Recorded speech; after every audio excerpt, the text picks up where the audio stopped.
Hi everyone, welcome to this episode of the Libertarian Pulse. And on this show, I am pleased to welcome Daniel DiMartino. He is the founder of the Dissident Project, a fellow at the Manhattan Institute, and a speaker for Young America's Foundation. Daniel, welcome to the show. Thank you for having me, Jonah. No, thank you. I really appreciate you coming on here. A big topic of today's episode will be personal freedom and capitalism.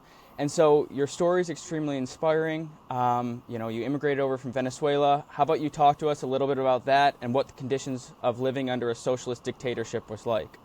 Yeah, I'd say that the only good side of living under socialism is that you learn to love liberty. And that's what happened to me. Venezuela was a country that used to be very wealthy and basically very prosperous because it was very free. My grandparents had immigrated to Venezuela from Spain and Italy in the 50s without any really education, and they were able to build businesses and good lives, and my parents were able to go to college. And they were born there, raised there, same was I. All my family lived in Caracas, basically all of my family are in the area. And that was a great thing. Sadly, as I grew older, things began to disappear from the grocery stores. Inflation became worse every single year. Just life became worse. There were blackouts constantly. I wouldn't have water in my apartment for a very long time. And all of these things really pushed me to want to leave Venezuela, and not just me, but over 8 million people like me. Right. And so when you were growing up in Venezuela, how long were you living there? Kind of what caused you to seek to come to the United States? I know I had seen a video, you talked about reading Free to Choose by Milton Friedman. Was that a big inspiration for you? And then kind of what was that process like? So, I was born in January of 1999. So for some context, Hugo Chavez took office February of 1999. So a month after I was born, he took office. He was elected December of 98. In the last free and fair election that we really had. And so, I lived my whole life under that same government, but Venezuela was still pretty well off in the early years. And you have to understand that also when Chavez took office, the oil barrel was around $10 a barrel. By 2008, it was around $100 a barrel. It had increased by 10 times. And so did the revenue of the government of Venezuela, which was exclusively dependent on oil. And the consequence was that Venezuela was able to remain stable for the first 10 years of the regime, though it should have boomed, right? Because if your main export had multiplied in price times 10, your economy should have grown tremendously, and Venezuela didn't. Right. That's the big missed opportunity. The great missed opportunity of the 21st century worldwide was Venezuela. That should have become like Dubai, right? It should have become richer than any country except the US, really. And it didn't. And today, instead, it's one of the poorest countries in the world. And so that's what really caused me to leave. I was already learning English since I was young because my parents had put me in English classes with our school teacher. So a few friends and I went to her home in the afternoons and she taught us. And that's how I learned. And then you mentioned that I picked up Free to Choose, and that's what really got me interested in economics. But what really got me interested in America was Ronald Reagan. Milton Friedman worked for Reagan as an advisor, and that's kind of like how I got into that world. And then I started just watching speeches of Reagan online, and I thought that was so inspiring. Back then, when I was young, Fox News still was allowed to be shown, same as CNN, on Venezuelan TV. Okay. And I started watching the English news of the US to kind of learn. And I really was very conservative since I was very young, and I was already like watching Bill O'Reilly since I was like 4 years old. It's really funny. And now I go on Fox News myself, so it's actually really amazing. It's come full circle. Yeah, but that's what really got me inspired to come.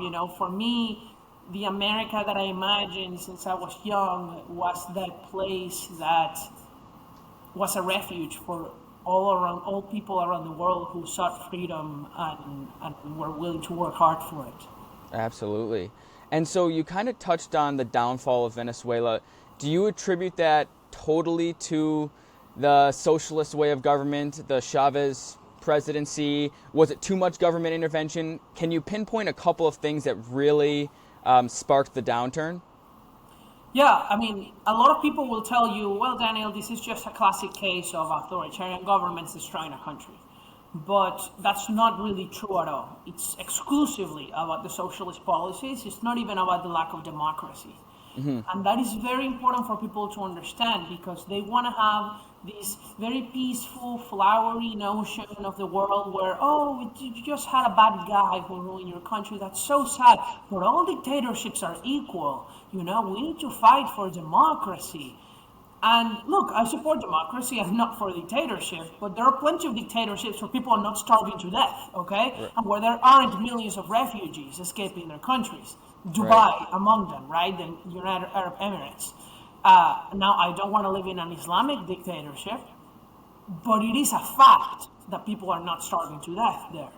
And the difference is not the lack of democracy, it's the lack of economic freedom. It's about price controls, which Chavez implemented. It's about the nationalizations of businesses, which the government takes over your business and turns it into a government-owned enterprise. And it is massive government spending beyond tax revenue and on all government revenues that is financed by printing money from the central bank. And that's what leads to inflation. Democracy or not, that's not what causes inflation. What causes inflation is too much money supply. Like, this is not controversial. This is very basic economics.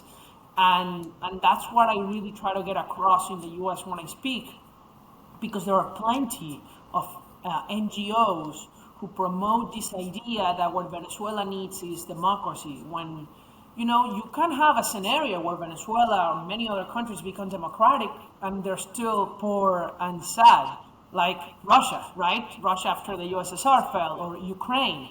Why did Ukraine fail whereas Poland succeeded? Right. It wasn't because of, both stopped being dictatorships. No, it was really because of different economic policies. Right. And so a couple things off that.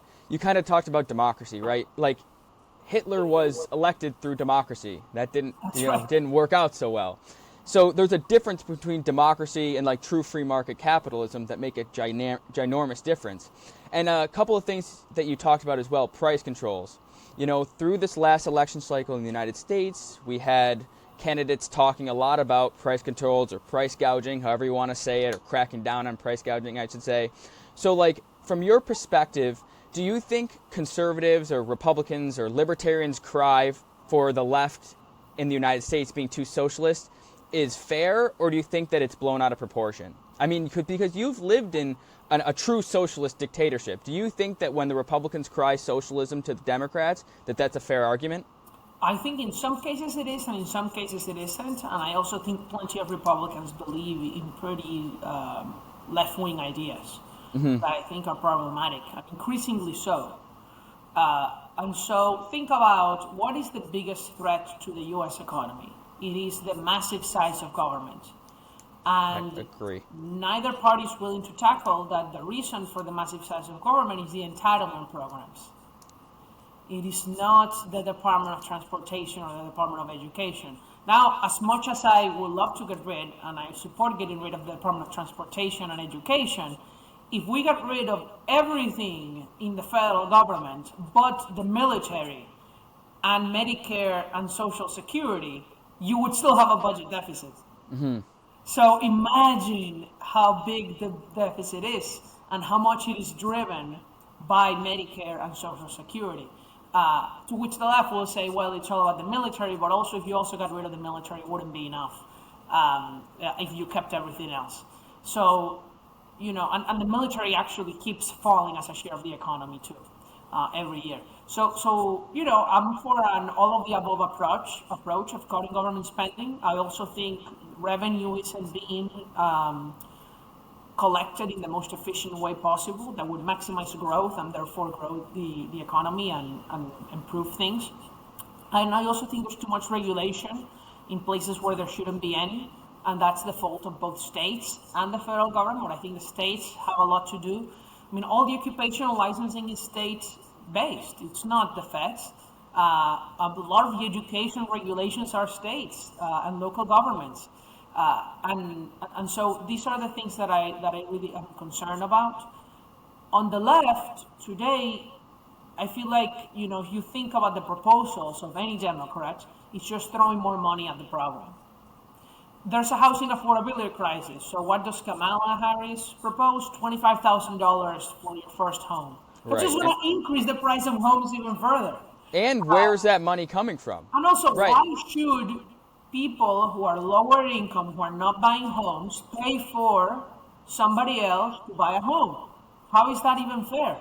It's the same thing with student loans. You think education is too expensive? Let's make it free. The government will pay for it.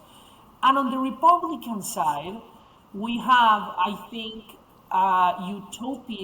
utopian thinking that we are going to cut $2 trillion of the government spending with our Department of Government Efficiency that actually has no power, just is an advisory board that is not even government. Yeah.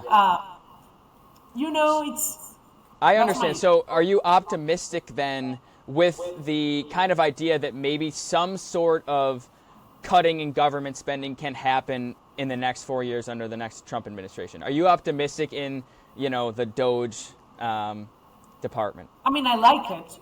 I'd rather have it than not have it, because what I think is going to happen is that Vivek and Elon are just going to be publishing every single day after January 20th all the outrageous things the government spends money on. And that's going to build public support Right, I for agree. cutting spending. But the outrageous spending is a very tiny fraction. It's good to cut it, but that's not going to make a difference in our long-run finances. What's going to make a difference is things that actually get people upset. It's not, we're giving a $100,000 grant to a professor in gender studies. By all means, cut that. Yeah. But what's really happening is the billions of dollars. For example, you know what the Biden administration just did?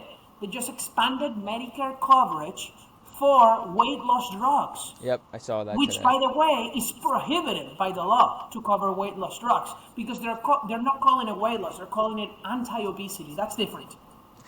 That's going to cost tens of billions of dollars a year. And by the way, that's just a direct cost. If it increases life expectancy, it's going to mean that more people are collecting Social Security too. So there's a lot of downside effects too. And like, it's all going to go to the profits of the big pharmaceutical companies. Like, all of these things are what makes a difference, but that's what makes people upset, because people want to get the drug covered because they want to use it. Yeah. So you need to break some glasses like Milei did in Argentina, be willing to take the political hit in order to balance the budget.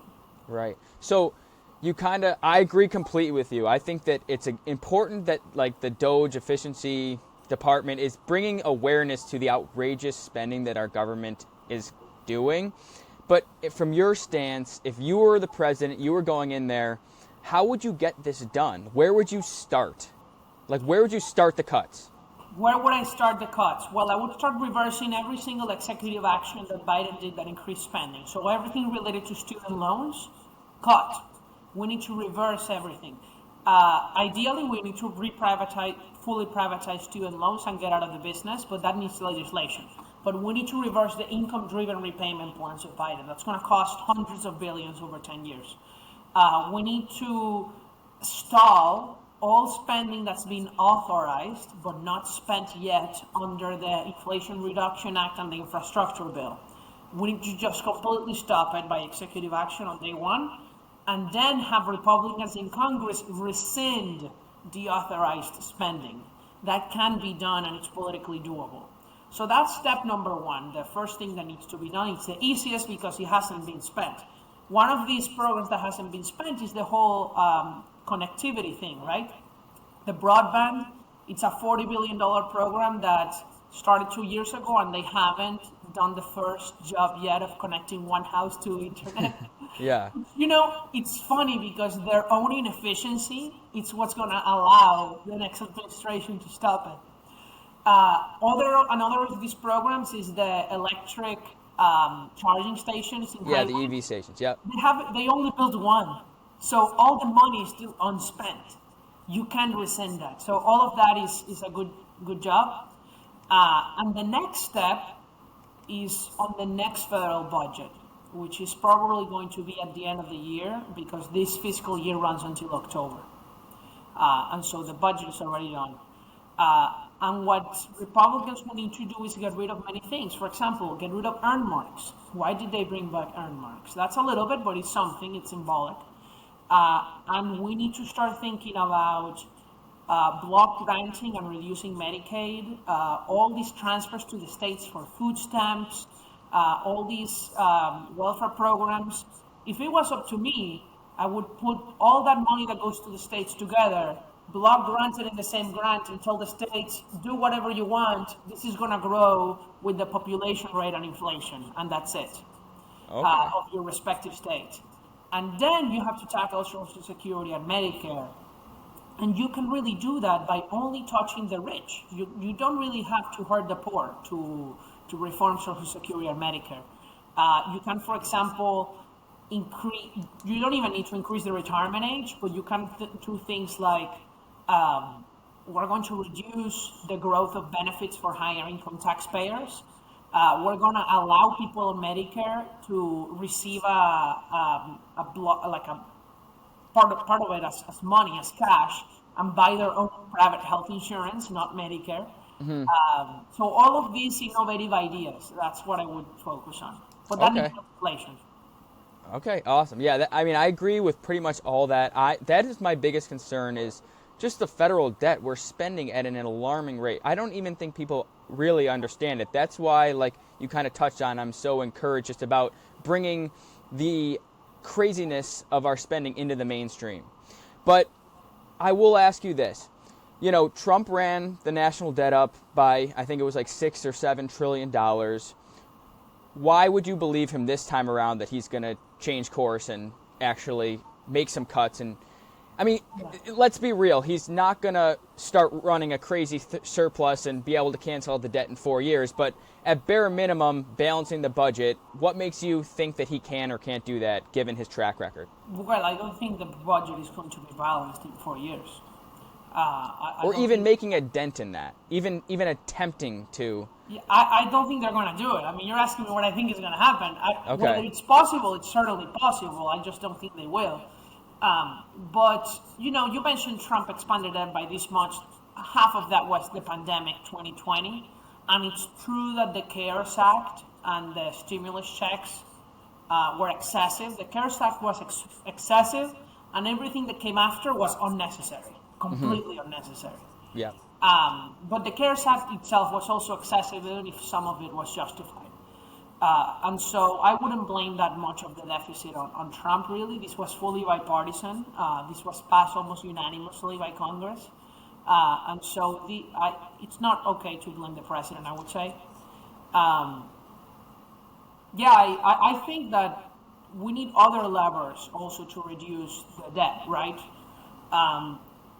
What matters is not the amount of debt. What matters is how much it costs to service the debt relative to the economy. With rising interest rates, that's a problem. But if you can grow the economy fast enough, you can both reduce the deficit in absolute terms because there's more revenue and less spending as there are fewer poor people eligible for programs. And two, the debt stays the same and the economy grows, so the debt as a share of the economy falls, right? And this is where I think immigration is so important, specifically high-skilled immigration, which is my area of research. If you have more innovators, more entrepreneurs, more investors who are creating new products, who are creating new businesses, you are going to grow the economy faster. You're going to have more net taxpayers, and you're going to be able to reduce the debt. On the other hand, if you have a stagnant or decreasing population, even if you balance the budget, Jonah, you get more debt per person every year. Because if you have $100,000 in debt and 10 people, it's $10,000 per person. If next year is 9 people, it's $11,000 per person. If next year is 8 people, it's like $13,000 per person. So Right. that's why the demographic collapse is going to be a disaster for government finances. Okay, so then you talked about, importing high-skilled immigration, how important that is. But where do you draw the line between kind of what we've seen the last 4 years, which was had a major impact in the last election, just kind of like an open border policy? Where do you see kind of a happy medium or kind of immigration reform? How would you go about that? Well, entrepreneurs, or I shouldn't say that, high-end investors and innovators and computer scientists and physicians aren't flooding the southern border. Right, So but that has puts a bad name on immigration in general. Would you, like, for example, would you make it easier to get like work visas or green cards for, say, someone who graduated from a top-end university in the that's United right. States? Yes. Okay, sure. Yes. So I think that one needs to be done. So I have this report out about the fiscal impact of immigrants. So depending on their age and their education, that's what really matters. And young immigrants have a much more positive fiscal impact than old immigrants, in part because they're going to be working more years, right? And they're farther away from retirement. And so you need younger immigrants. But by the way, for a demographic reason, if you bring in, say, 10,000 50-year-olds, they're not going to have kids after 50, very Yeah. unlikely. But if you bring in 10,000 20-year-olds, then they also will have kids. So that increases the population even further, which is exactly what you want, right? Of people born here, by the way, who are raised in the US, fully assimilated. And so my idea is one that we call at the Manhattan Institute selectionism, meaning the United States should select the right number and also the right kind of immigrants to come to the United States legally. And that's the opposite of what's been happening in the last 4 years, which is Right. just anybody can come in, and the people who come in are the low skilled, who are going to be receiving government benefits, staying in government paid hotels, getting other welfare. And that's the opposite of what you want. You need to end all of that. You need to deport people who are going to be a net public burden and not allow them to come.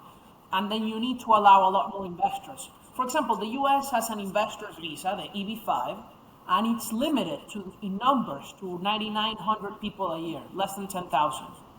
You need to invest over $1 million and create at least 10 jobs. Why would you limit the number to 10,000? Why not have 15,000, which is, by the way, the real demand for these visas? Wouldn't you want to have, if it's 5,000 more investors times 10, that's 50,000 more jobs a year permanently, every year compounding? That's incredible. That makes a total difference in the United States. Like, how many people live in the state of Wyoming? A couple 100,000?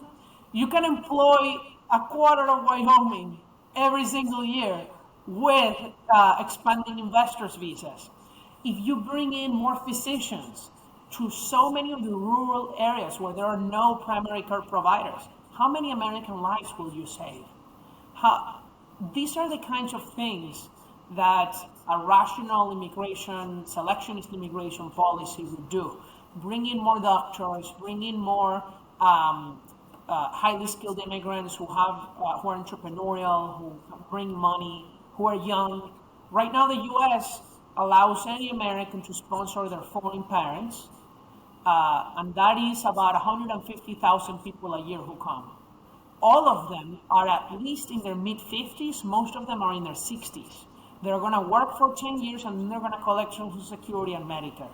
Right. Instead, you said, no, you can't sponsor your parent for a green card, but we're going to allow 150,000 more company-sponsored immigrants who are all in their 20s and 30s to come and are all making over $100,000 a year.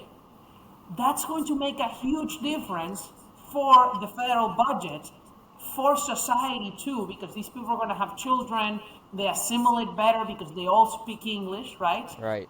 Unlike the family immigrants, they earn more money, they're not criminals. So all of these things would improve.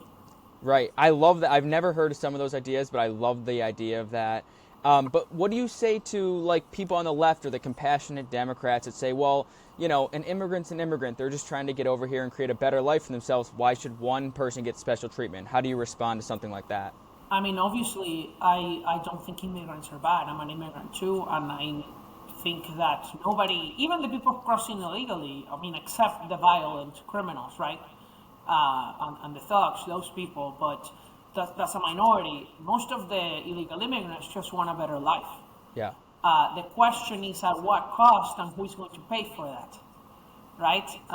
The reality is that legal or illegal, if you're coming to the US and you don't have a highly paid job, you are going likely to be a net recipient of government benefits. Yeah.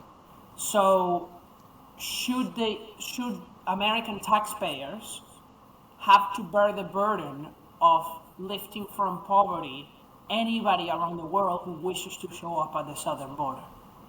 I think that's the question that the left needs to answer. Should the United States then just let everybody come to the US? What is the limiting principle? And this is without even getting to the political consequences of letting in too many people, right? Right. Which I do think that there's an upper limit. I don't think that the US is there on its legal system because the US is the largest market democracy. There's 340 million people. If you add 1 million people a year, that's not even a third of 1% a year of the population. The US in the early 20th century had years with well over 1% of the population coming in as immigrants annually.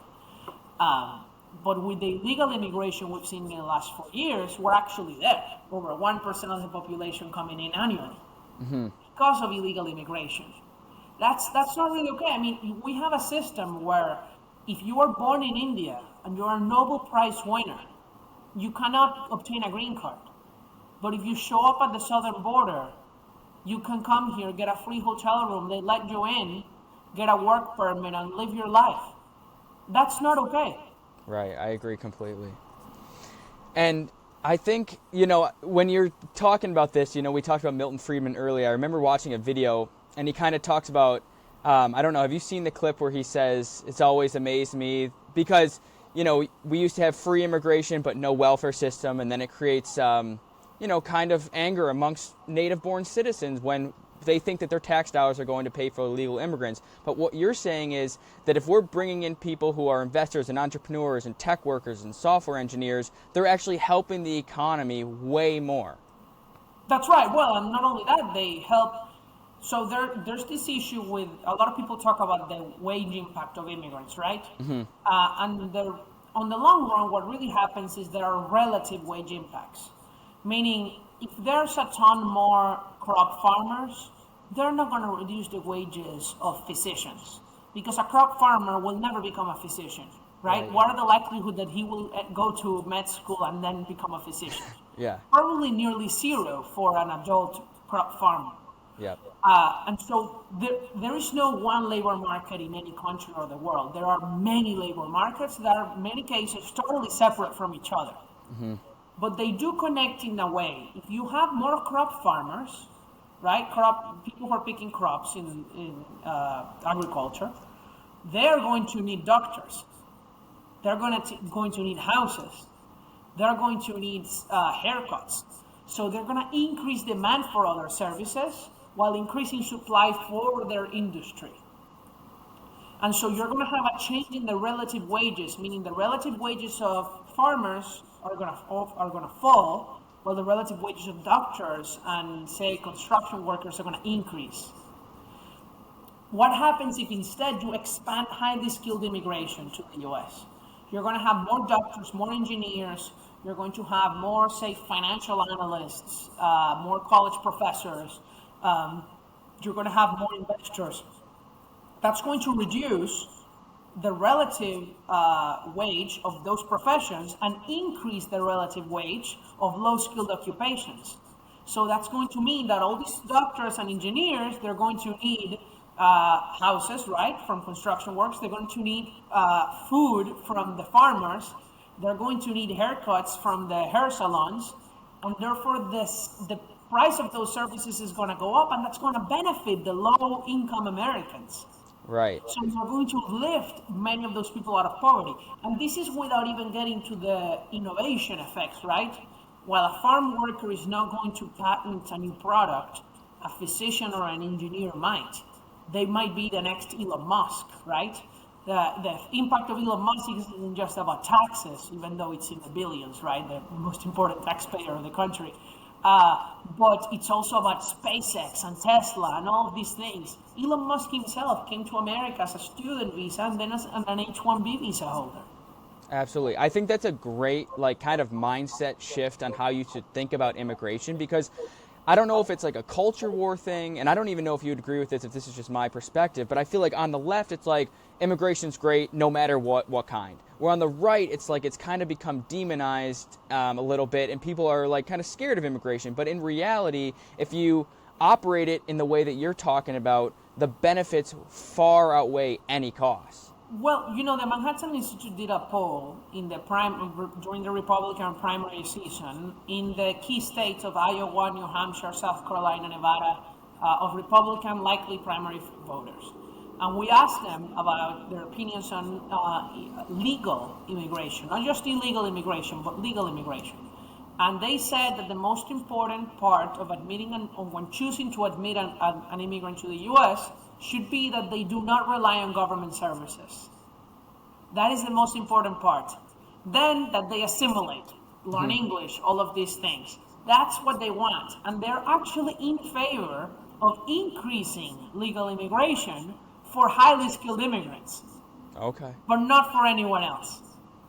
And that's the opinion of the segment of the population that is supposedly most against immigration. Right. You ask the average person will tell you, why can't we have more Dr. Patels helping save children in the hospital when there are no doctors in my rural community, right? Why can't the top students at a university stay in the United States after graduation? What Americans, I think, don't like is when it also becomes like the cultural issue, right? Well, we've seen in college campuses with the pro-Hamas protests. I mean, I think it's disgraceful. I go to Colombia. I've seen it with my own eyes. It's mostly Americans, but there are also people from Middle Eastern countries and other countries that support that. And I think that's destabilizing. So, I think Americans are very tolerant, are very welcoming. There's this, I think, wrong belief among the left that the U.S. is like a racist nation, and it's not. America is not a racist country. If you go to other countries, you will notice that other countries are definitely discriminatory, much more discriminatory relative to the United States, even in Latin America. Look, I'm Venezuelan. If you go to many places in Latin America, they will absolutely hate me just because of my accent. Just because of my accent in Spanish. In Panama, in Peru, in Chile, even in Colombia, in Ecuador. I'll tell you a story that happened to me in the subway here in New York City. This was on a St. Patrick's Day weekend, and there's this guy who's definitely drunk on a beer he's drinking on the subway, which, by the way, is illegal to be openly drinking and being drunk on the street. And he seems Ecuadorian. And that's what I'm thinking in my head. And he spills some beer on my shoe. And then he starts saying, "Oh, I'm sorry." And he didn't know I spoke Spanish. And I'm like, "Oh, don't worry about it." I tell him in Spanish. And so he starts speaking to me. I start speaking to him. I'm like, "Well, let's see where he's from." Turns out he is from Ecuador. He's working in construction. And I asked him, why did he come to the U.S.? And he said, because there are no jobs in construction in Ecuador anymore because the Venezuelans took them all, the Venezuelan refugees. And I say, wow, that's so funny. I am Venezuelan. And then he's like, but you are so well dressed.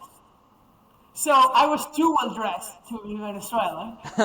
And then, I say, he was saying all these bad things about Venezuelans, and I say, well, but don't you think that that's what a lot of people here think about you? And then he says, oh, but I don't come here to cause trouble. The dude was drunk on the subway, openly drinking. Oh, geez. And probably was living in a migrant hotel paid for by taxpayer dollars, Oh my gosh. Well, I mean, it kind of like you said, it kind of wraps up the entire story there on immigration. And kind of just to go off again too, how you talked about immigrating over from Venezuela. I want to kind of talk to you a little bit about the Dissident Project. Like I said, you're a founder of the project. Tell me and the rest of the audience a little bit about what that is, what you do, and how people can get in touch with you if they want to. Yes, so the Dissident Project is this idea, it's a speakers bureau where we send immigrants who escape from tyrannical regimes who now live in America to speak at American high schools at no cost to you or to the high school, no matter who you are, to tell their stories and share them with American kids so that they learn how fortunate they are, how blessed they are to live in America, and of the freedoms they have, and why is America prosperous. And America is prosperous because it is free. So it's really about world history, it's about other cultural perspectives, it's about the Constitution and civics, and it's also about inspiration, because many of these immigrants really have really inspiring stories that I think young kids don't, I think they would benefit a lot from hearing.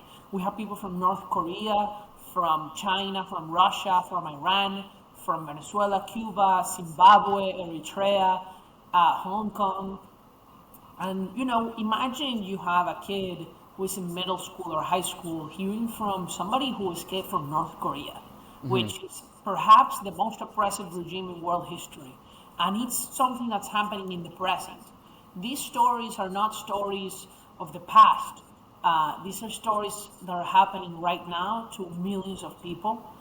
And it's important that Americans have this perspective, because there's too many pessimistic narratives going on that I think are also being internalized by young kids. And as a consequence, they think, I can't make it, no, things are rigged against me.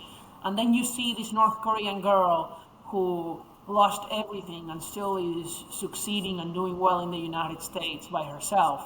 Or this man who came from Zimbabwe after being a political prisoner, or somebody else who was politically persecuted in Hong Kong by the Chinese Communist Party.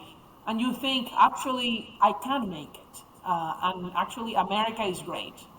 Absolutely. I feel like young kids today really don't have any idea how truly lucky they are.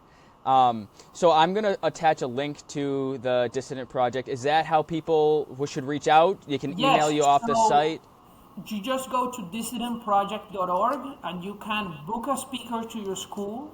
You can send it to somebody who can then book us. You can get in touch with us, or you can donate to us. We are a nonprofit, so it's a tax-deductible donation at dissidentproject.org. Awesome. Okay, and just to go off that, have you ever had any issues with a student speaking at a university? Did any universities, were they not receptive of having someone speak? Well, we don't speak at universities. That's the thing. We only do high schools and middle schools. Oh, sorry. My apologies. I do speak at universities with Young America's Foundation. But the reason we do high schools and middle schools exclusively through Dissident, or at least those are the ones we do for free. We're happy to do a college and arrange the logistics for the speaker, but the college has to pay for it.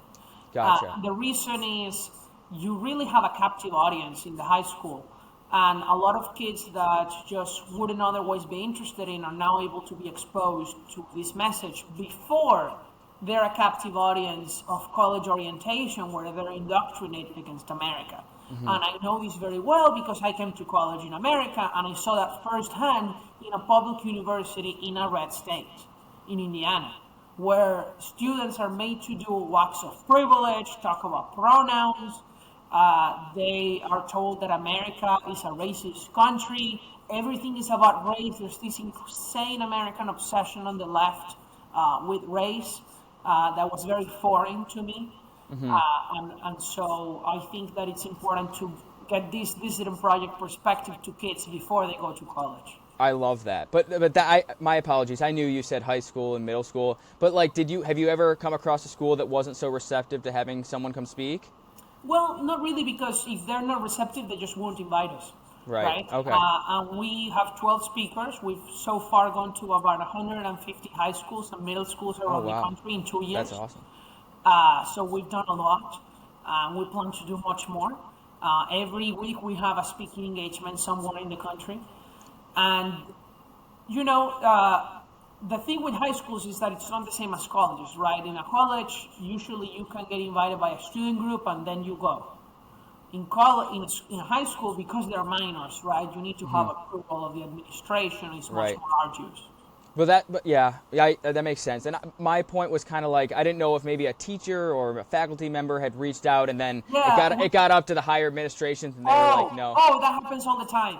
Okay. And something. One time, the funniest story is that one time there was a school board fight about whether to allow me personally to go speak at the school, and it ended up in a tied vote, which meant that it was rejected and I wasn't able to go. And by the way, it was because of a rhino, a Republican in name only, who voted against me. Totally rhino, because I am no radical. Yeah. I just talk about being from Venezuela and how free markets are good. We don't endorse political candidates because we're a tax-exempt organization, and I'm very adamant about also not endorsing a party because it's not about that. You have to think the U.S. has also a two-party system, which means that Democrats and Republicans will both be in power at some point. It is in nobody's interest to have a socialist political party in the U.S. If Absolutely. you have a socialist political party, it means that socialists will be in power some of the time. And I don't want to be in power at all. I agree, and it makes sense. But I'm glad to hear that you're kind of expanding. I think that that's an awesome idea, getting to kids while they're younger, so they're not kind of indoctrinated. They get brainwashed in these universities. That's super cool, and I'm definitely going to give a link in the description of the video, so people go check that out. Before we wrap it up, I want 2 questions left, kind of more fun. First off, we kind of talked about it, and it's a 2-parter. If, Daniel, you were the president of the United States, what would be the first thing you did? And if you were the president of Venezuela, what would be the first thing you did? In the U.S., I would do a lot of executive orders on day one to really suspend all the spending that I mentioned you could do. You know, a lot of the things that I think Trump is actually going to do on day one, like stopping all regulation, banning federal employees so that there's fewer. I would do some things with immigration, actually. I would reduce the number of family visas being issued in consulates by making it more difficult to obtain them in consulates, increase vetting. And because of how the law is written, those visas are then flow the next year on the employment-based high skill side. So you're effectively enacting legal immigration reform without Congress by executive order. So those are some things I would do: stopping spending, shifting the immigration system towards skills. And then if I was in Venezuela, well, assuming that the bad people are all out of power, massive privatizations. Kind of like a Malay style. Oh yeah, absolutely Milei style, ending all regulations and controls.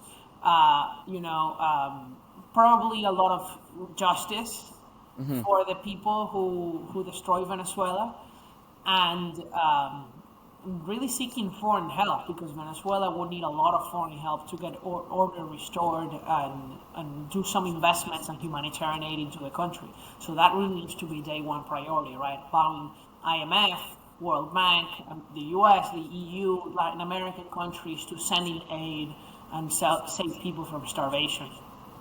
Awesome. I think that's a great answer. I love the Malay. I think he's fantastic.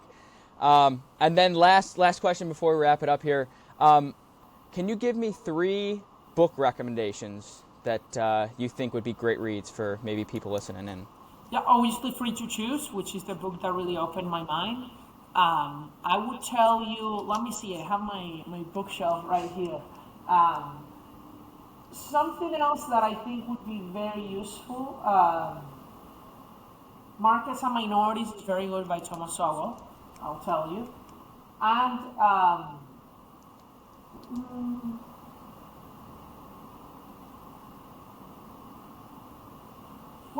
you know what book I will tell you from my boss, the president of the Manhattan Institute, Melting Pot: A Civil War, which is about immigration, and it's the case against open borders, which I think is important for libertarians to keep in mind, because I do think that if you kept the current border crisis going, it would really be a disaster in the long run. Yeah, and so that's an argument. That's a book I would recommend to the audience.